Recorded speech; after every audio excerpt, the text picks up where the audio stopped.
Am I the a-hole for expecting my boyfriend to pay rent if he moves in with me? This is a doozy. I've been dating Josh for a year. I should say now that I, 24 female, don't ever want to be legally married, and Josh, 30 male, is divorced and doesn't want to remarry. We also live in a place where there is no common law marriage. Still, we want to take things a bit further, and we're talking about Josh and his 2 daughters moving in with me. I own a 3-bed, 2-bath house in a nice area. Josh rents a 2-bed, 1-bath apartment, and his lease is coming up. My mortgage is $1,000 a month, and Josh's rent is $1,400 a month. It was important to me that we would have everything figured out before making the change, so that there would be no surprises or disagreements about who pays what.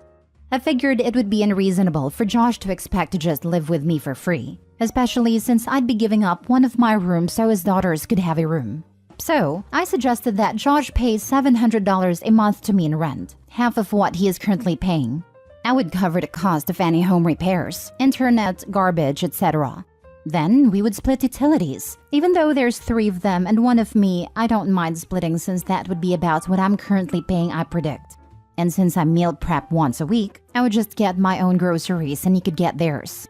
When I laid everything out, Josh was very unhappy and said since it's my house, he shouldn't have to pay rent and that we should split groceries. I told him he was welcome to buy his own house and I would move in with him and happily pay rent while renting out my own house. He was mad at me because he said he's not in a position where he can buy a house. We can't come to an agreement, so I suggested he just find another apartment as the owners aren't letting him renew, and we could revisit the topic in a year. He's not happy with that either, because rent prices have skyrocketed here, and 2 bedrooms now go for around $1,800 a month, and he thinks he won't be able to find a place he can afford. I'm a bit frustrated because I feel like $700 a month is a really good deal compared to the likely $1,800 he will have to pay. Since we aren't going to get married or anything, I don't understand why he thinks I would be okay with him living for free with his 2 kids. I'm happy to have romance and companionship, but shared assets and finances are not something I want in life. I don't want to support a man. Am I the a-hole for expecting my boyfriend to pay rent? Now for the top comments before reading the mini update. Not the a-hole. Your solution is perfectly reasonable. If he doesn't like your rental price, he is free to find his own home. Unless he's just been dating you so he could eventually move in and his daughters in and pay no rent. See, that's something I'm really worried about. I work with a lot of successful women, and I've seen a lot of them broke dirtbag guys who just mooch off them. I like Josh, and we have a good time when we're together, and the intimacy is great. But I don't think that is good enough for $700 a month if you know what I mean. Moving in with you would save him a significant amount of money. He should be grateful for that offer. Him being upset and wanting to pay nothing is a huge red flag. Trust your gut, OP. It doesn't sound like it's going to get better with this guy. Not the a-hole. You're about to be taken for a ride if you give in and let him move in without paying rent. My advice, from all my years, as someone who also doesn't want to get remarried, maintain separate homes. You lose out if you let him move in. That's what I'm thinking. I'm already a bit apprehensive because his kids are a bit wild. But he isn't happy with living separately because he's going to have to pay a really high rent. But I think I'll probably just tell him to either agree to my terms or get over it. I don't know. Him wanting to save money is not a good enough reason to live together. Plus, the fact that you and him are already having issues that you're struggling to come to an agreement is probably a sign that you guys aren't compatible to live together. Not the a-hole, and listen to your gut. Well, this is the only real disagreement we've had in the last year. I'm trying to be optimistic and think that maybe he just needed an outside perspective. Now for the mini update. So I showed Josh this post and he thinks you all are wrong. So here's some input from him. Leslie makes $120K a year and I make $30K. I'm living paycheck to paycheck supporting 2 kids with no help from my ex-wife. It's gotten so expensive here that at this rate, I'm not even going to be able to feed my kids soon without going to the food bank. No matter what, they're going to get fed. But it's not fair that she owns a house and can go on vacations or spend $400 a month getting her hair done, when I can't even buy my kids name brand cereal. She shouldn't charge me to live with her because she should understand that I want to be able to spend whatever I can, giving my kids the childhood that they deserve. Not for me, but for them. So thanks Reddit. Oh, you won, and I'm glad I posted here. After a very loud and angry argument with Josh, I broke up with him. Despite pretty much everyone telling him he was wrong, Josh insisted that I should basically support the three of them because it's what would be best for his kids. He doesn't seem to understand that they aren't my kids, and no one is going to want to bankroll the three of them. At least no one with a brain. The point is, I'm young, good-looking, and I own a house. I can do better than a broke single dad who has no education and a crappy job, who thinks it's okay to mooch off me and scream in my face when I tell him no. Hope your next girlfriend is stupid enough to put up with you, Josh. No wonder your ex-wife left. Next story. Am I the a-hole for counting down the days until my daughter turns 18 so I can stop being legally responsible for her? I married my wife about 2 years ago and she has a daughter from a previous relationship. Early on during our dating period, she made it clear that her daughter has a father and she's not looking for another father for her. The ground rules were set by her, which is that I will be an adult figure but not a parental one. I will have no say in how she is to be brought up, and I can't punish her in any way. Considering she was 14 when her mom and I met and 15 when we married, I agreed to her rules. My thinking is that she's already too old for me to make any difference in her life anyway, so I make it an issue. Fast forward a couple of years and my life has been a nightmare. The girl constantly gets into trouble and has been kicked out of several schools. She lived with her father at a time. She had to move in with us so she could attend a new high school in order to graduate. She's been suspended several times at this high school, but it looks like she'll graduate on time. While living with us, she's gotten into 2 car accidents. One was when she was drunk, and we had to remortgage our house to pay her attorney fees and legal bills. The judge dressed us down in court for not being better parents. I'm not a legal expert at all, but from movies and shows, I know that judges can jail you for arguing, so I bit my tongue and took it. It was humiliating. The girl is a couple of months away from being an adult, and this weekend, I was out with the guys and she came up in conversation. I complained about how much money I've spent bailing her out of trouble, and that I can't wait until she turns 18 so she can face her own consequences. Word got back to my wife and she blew her top. I still don't think I said anything wrong, but I'm staying at a motel tonight. I want to be clear, we're not kicking her out, and considering she doesn't work, she'll be living with us for a while. I'm just waiting for the day she's an adult so I won't be yelled at by any more judges. If you're not a parental figure, why are you paying for these things at all? You're a saint for putting up with this. Not a-hole. Mom wants to have her cake and eat it too. Actually, Mom wants to be a terrible mother and wanted to ruin any possible relationship her daughter and her husband could have had. She is the problem, not the daughter. Dude, why are you so worried about being jailed? Trust me, you are already in a prison of your own making, not the a-hole. I'm not sure that's fair. Unless there were a ton of warning signs that he's not mentioning, how was he supposed to know when the girl was 14 that she would end up being so terribly behaved? Because you should date someone for more than a year before getting married, especially when a kid is involved. Not a-hole, but you should probably be rethinking your whole marriage, because this is not going to stop when she turns 18. Yeah, but at 18, she's a legal adult and he can wash his hands off her. His daughter will have to clean up her own messes. He's not legally bound to pay for anything related to the law or damages she may do.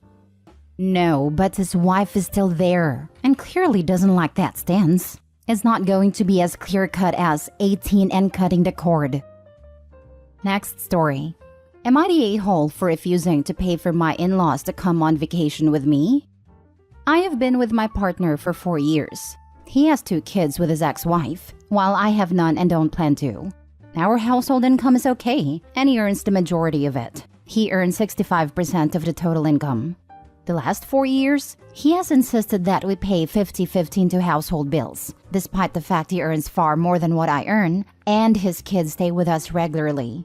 I pay half the rent, bills and grocery, which is expensive for someone on my salary.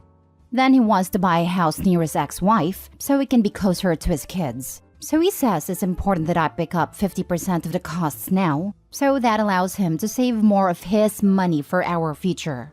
The money he isn't paying into bills, but goes straight into his own savings account, not a joint one. He does not really acknowledge he has underpaid bills the last 4 years.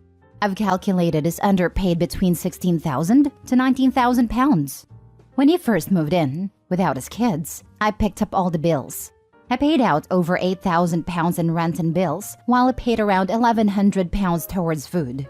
Not long ago, he asked if I wanted to go away for the following weekend. I said sure, and we talked about where we could go. He then went to visit his parents, and later that evening he messaged me an Airbnb link for a lodge by the beach to visit that weekend. He asked if his family could come, and he said he'd pay more than 50% if I agreed to them coming. I don't have any family, plus his mom and dad have beat cancer recently, so I said yes to his folks and grown-up brother coming, and booked and paid for the Airbnb. A few days ago, he wanted to settle the vacation bill and has offered to pay 60% of the total. I've kicked off stating the obvious. There were 7 people in that lodge, and 6 of them were his family, so my portion of that bill should be 15%. Am I wrong? Now for the comments. Not the a-hole, but why are you with this guy? It sounds like you are funding so much of his life and not getting anything out of this relationship other than being so financially weakened. It would be hard for you to leave. Because being alone is lonely.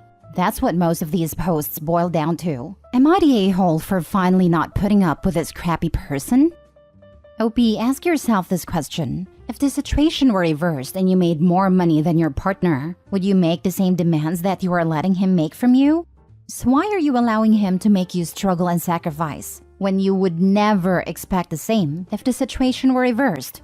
To answer the post, not the a-hole, and he is 100% the a-hole, because his family may not know what you make, but he does. And he clearly doesn't respect you nor your financial situation in the slightest. Don't accept treatment that you would never expect of others. You deserve an equal partnership with deep respect. You realize he's not going to put your name on that house, right? If that house was really for your future, he would set up a savings account with both of your names on it. He's just using you to pay enough bills that he can save enough for a house, and more than likely, dump you once he's purchased the house. Put your foot down. Tell him the money distribution isn't fair, and you will only pay 35% of the bills, but offer to put that 50% you are saving toward a house and a mutual savings account. And you want your name on the deed as 35% owner. Insist on getting a lawyer and having an agreement drafted. If he refuses, then you have your answer. He's just using you. Also, don't let him gaslight you or persuade you into seeing his side of things. Tell him this isn't anything personal, even if it is. It's just protecting yourself and your future. Again, if he declines or argues, dump him and move on. Last story. Am I the a-hole for letting my daughters share a room even though they don't need to anymore, and despite my ex asking me not to? My ex and I have 2 daughters who are 9 and 10. They're 20 months apart to be specific. They are as close as twins, and they look alike enough that they're mistaken for such sometimes. They get their weekends with me, which until a couple months ago, they had to share a room, because my apartment only had 2 bedrooms. Luckily, my financial situation has improved, and I now have a small house with 3 bedrooms for them. The thing is, they didn't want to have their own rooms.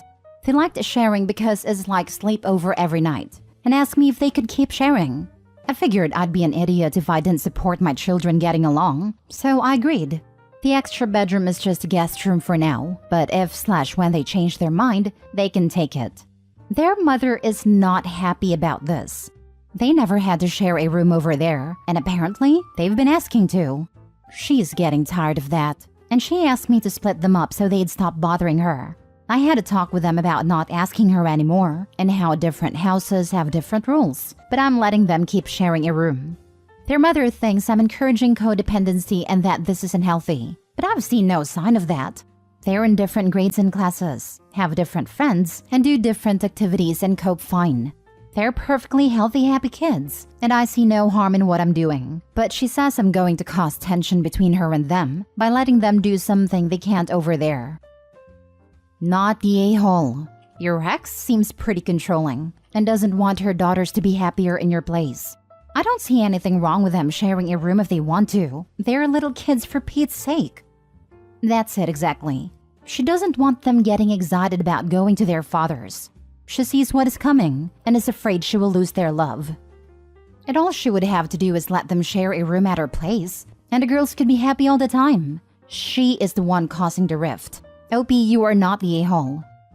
Your daughters are happy with the arrangement. It's not causing you any stress. And the only person with beef is someone who has no say over the rules in your house. There'll come a time when the girls may want their own rooms, but until then, there's nothing wrong with keeping things as they are. Not the a-hole. Not the a-hole. My 11 and 7-year-old girls shared a room until a year ago.